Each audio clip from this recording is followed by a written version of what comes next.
అందరికీ నమస్కారం. Welcome to R Telugu. నమస్తే బాబాయ్. నమస్తే. మీ పేరు? నా పేరు సుధాకర్. ఏం చేస్తూ ఉంటారు బాబాయ్? నేను మామూలు లేబర్. ఇప్పుడు ఆంధ్ర పాలిటిక్స్ సంబంధించి ఎవరు వస్తే బాగుంటుంది అంటారు నెక్స్ట్ సీఎంగా? ఆంధ్ర పొలిటికల్ అంటే వైఎస్ జగన్ రావడం. ఎందుకంటే మన 14 సంవత్సరాలు ముఖ్యమంత్రిగా చేసిన చంద్రబాబు నాయుడు గారి ఆర్థిక పరిస్థితి చూసాం. ఈయన 5 సంవత్సరాల్లో వచ్చిన ఆర్థిక అంటే పథకాలు చూస్తున్నాం. ఆయన 14 సంవత్సరాలు ముఖ్యమంత్రి అయ్యి ఈవేళ పేదోడికి పెన్షన్ కానీ, అమ్మఒడి కానీ, ఫీజు రివర్మెంట్ కానివ్వండి. అలాగే నెంబర్ 1 స్థానం ఏంటంటే విద్యారంగం, నెక్స్ట్ వైద్య రంగం. ఈ రెండింటికి ముందు ప్రాధాన్యత ఇస్తున్నారు. ఇది ఇవ్వడం వల్ల ఏంటంటే మనకి వైద్యం, ఆరోగ్యం మెయిన్.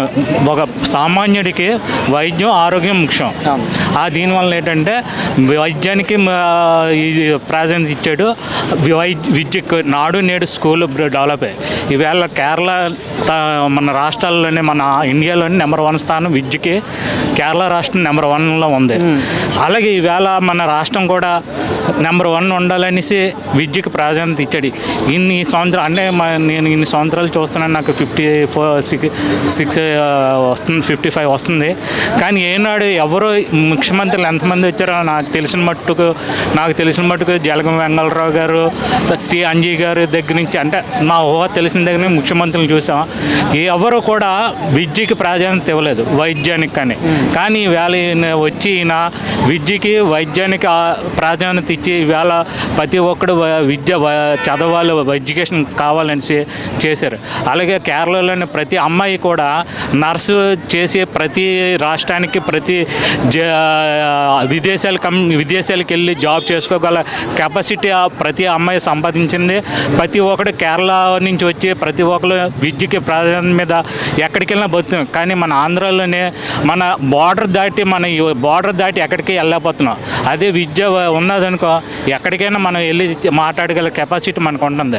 కాబట్టి విద్య గురించి ప్రాధాన్యత ఇచ్చినందుకు యాడ్సప్. ఆ విధంగా మన 17 జిల్లాలకి మనకి ఏది విద్యా నర్సింగ్ మెడికల్ కాలేజీలు కూడా పెట్టించాడు. మరి ఇంకా ఈ విధంగా డెవలప్ చేస్తున్నప్పుడు మరి ఆనాడు 14 సంవత్సరాలు 15 సంవత్సరాలు ముఖ్యమంత్రి చేసి ఆయన ఎక్కడ దానికి ప్రాధాన్యత ఇచ్చాడు? ఇవ్వలేదు కదా. మరి ఈయన ఈవేళ 17 మెడికల్ కాలేజీలు ఇచ్చాడు, నాడు నేడు స్కూల్ పిల్లలకి ఇచ్చాడు, అన్నీ చేస్తున్నాడు. ఈవేళ ఎవరిని చూసుకున్నా ఇప్పుడు హాస్పిటల్, ప్రతి ప్రైవేట్ హాస్పిటల్కి వెళ్ళినా ఆరోగ్యశ్రీ మీద చూస్తున్నారు. ఇంతకుముందు ఎక్కడ మనకి ఆరోగ్యశ్రీ అంటే ఎక్కడ లేదు. ఏమంటే ఆరోగ్యశ్రీ మీద చూద్దామంటే వాళ్ళకి మాకు పేమెంట్ లేదు అనేసి క్యాన్సిల్ చేశారు. కానీ ఈరోజు ప్రతి వెళ్ళగల ప్రైవేట్ కానివ్వండి, గవర్నమెంట్ హాస్పిటల్ కానివ్వండి, ఇమ్మీడియట్లీగా యాక్సెప్ట్ చేసుకొని ప్రతి వాళ్ళకి వైద్యం గురించి ఇచ్చేస్తున్నారు. అలాగే 108 అంబులెన్స్లు కూడా ఇమ్మీడియట్లీగా కొన్ని వందల అంబులెన్స్లు ఎక్కడ పడితే అక్కడ మనకి ఇమ్మీడియట్లీ ఫోన్ చేయగల 1 నిమిషాల్లో ఎక్కడ ఏది యాక్సిడెంట్ అయినా ఏమైనా ఇమ్మీడియట్లీగా అంబులెన్స్లు రావడం, 108, 104 అన్నీ. వాటి గురించే కాదు, నోరు లేని పశువులకు కూడా 1046 ఎంత పెట్టారు, అది కూడా వస్తున్నాయి. మరి ఈవేళ ఇంత డెవలప్ అవుతుందంటే ఇన్నాళ్ళు మన 14 సంవత్సరాలు 15 సంవత్సరాలు అంత అమౌంట్ ఏటైంది? ఎక్కువ జగన్ గారి అప్పులు చేశారని అంటున్నారు కదా, దాన్ని బట్టి. అప్పులు అంటే ఇప్పుడు మన జగన్ చంద్రబాబు నాయుడు 5 సంవత్సరాల్లోనే 4 లక్షలు ఎంత అప్పు చేశాడు. 4 లక్షల చిల్లర ఎంత అప్పు చేశాడు. జగన్ 1-2 లక్షలు ఎంత అప్పు చేసినట్టు పార్లమెంట్లో సీతారామన్ గారు కూడా ఎవరో కనకమేళ ఈయన ఎంపీ గారు అడిగితే ఎవరో సీతారామన్ గారు ఎవరో నిర్మలా సీతారామన్ గారు స్టేట్మెంట్ పార్లమెంట్లో సాక్షిగా స్టేట్మెంట్ ఇచ్చారు. ఈయన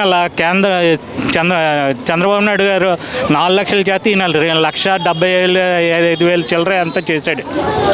మరి ఆయన 5 సంవత్సరాల్లోనే ఆయన చేశాడు. ఈయన 5 సంవత్సరాలు 1,50,000 చేశాడు. ఆయన పథకాలు లేవు, ఈయన పథకాలతోటి చేశాడు. వేరియేషన్ చూడాలి మనం ఎప్పుడున్నా, అంతే తప్ప మనం ఏదో చేస్తామో ఇది కాదు, వేరియేషన్ చూసుకోవాలి. ఆనాడు ఆయన 15 సంవత్సరాలు 2 లక్షల అప్పులు చేసి ఎవరికి పెట్టాడు? ఈయన 1,50,000 చేసి పెన్షన్లు ఇస్తున్నాడు, నాడు నేడు ఇస్తున్నాడు, ముసలిళ్ళకి అందరికీ. ఇప్పుడు ఆటో వాళ్ళకి కానివ్వండి, లేదంటే రజకులకు కానివ్వండి, మంగళ చిరు వ్యాపారులు కూడాను అందరికీ మరి ఇస్తున్నాడు. మరి ఈ డబ్బంతా ఏం చేశారు? చెట్టు నీరు అన్నారు, సోహా చేశారు. మరి సిల్క్ డెవలప్మెంట్ అని చెప్పి అందులోనే 300 కోట్లు, మరి అది నాడు ఇది కోర్టు ఇచ్చేసింది. కోర్టులో పవన్ కళ్యాణ్ గారి మీద మీ అభిప్రాయం ఏంటి బాబు? పవన్ కళ్యాణ్ గారు ఆయన 10 సంవత్సరాలు ఎట్టాడండి, మెయిన్ స్టాండర్డ్ లేడు. స్టాండర్డ్ అంటే ఇప్పుడు ఎవరంటే చిరంజీవి గారు ఆయన అన్నీ పెట్టాడు, పార్టీ ప్రజారాజ్యం 18 సీట్లు సంపాదించాడు పెట్టిన దీంట్లోనే. కానీ ఈయనకి ఏంటంటే అసలు ఒక స్టెబిలిటీ అంటే ఒక మాట మీద నించోట్లేదు. మెయిన్ ఏంటంటే నేను ఇది చేస్తాను, నా ప్రభుత్వం వస్తే నేను ఇది చేయగలను, విద్య కానివ్వండి, ఆరోగ్యం కానీ, ఎవరికి మన వాటర్కి ఏంటి, నేను ఈ పలానా పని చేస్తాను, ఎంతసేపు నేను ఈ రాజ్యం చేసేస్తాను, ఆ రాజ్యం చేస్తాను. ఒక నెల్లూరులో పుట్టాను, విశాఖకు వచ్చి విశాఖలోనే నేను పెరిగాను, రాజమండ్రి వెళ్ళి నేను రాజమండ్రిలో చదువుకున్నాను.